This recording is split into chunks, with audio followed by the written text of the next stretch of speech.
তিন শ্রেণীর ব্যক্তি আল্লাহর আরশের নিচে ছায়া পাবে না তো পাবে না, তাদের সাথে আল্লাহ দেখাও করবেন না, তাদের মুখও আল্লাহ দেখবেন না। তারা কারা?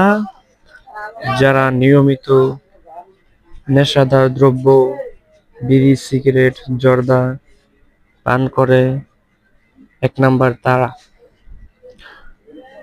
2 নাম্বার, বাবা মায়ের অবাধ্য সন্তান, যারা তাদের বাবা মাকে মানে না, সম্মান দেয় না, বাবা মায়ের সাথে খারাপ ব্যবহার করে, দুর্ব্যবহার করে, 2 নাম্বার তারা।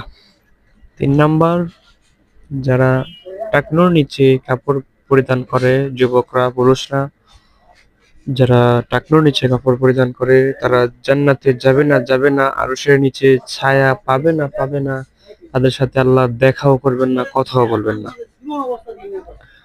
আল্লাহ রব্বুল আলামিন যদি তাদের সাথে দেখা না করে, তাদের সাথে কথা না বলে, তাহলে তাদের কি জান্নাতে যাওয়া সম্ভব হবে না হবে না? আল্লাহ সুবহানাহু ওয়া তাআলা বলেছেন, যারা টাকনুর নিচে কাপড় পরিধান করে, তাদের সাথে আমি আল্লাহ কাল কিয়ামতের ময়দানে দেখা করব না। আমাদের মা বোনরা চিন্তাও করে না, আমার সন্তান টাকনুর নিচে কাপড় পরিধান করে, আমার সন্তানের সাথে তো আল্লাহ রাব্বুল আলামিন দেখাও করবেন না, কথাও বলবেন না। সেজন্য আমাদেরকে সতর্ক থাকতে হবে, আমাদের সন্তানরা যাতে টাকনুর নিচে কাপড় পরিধান না করে।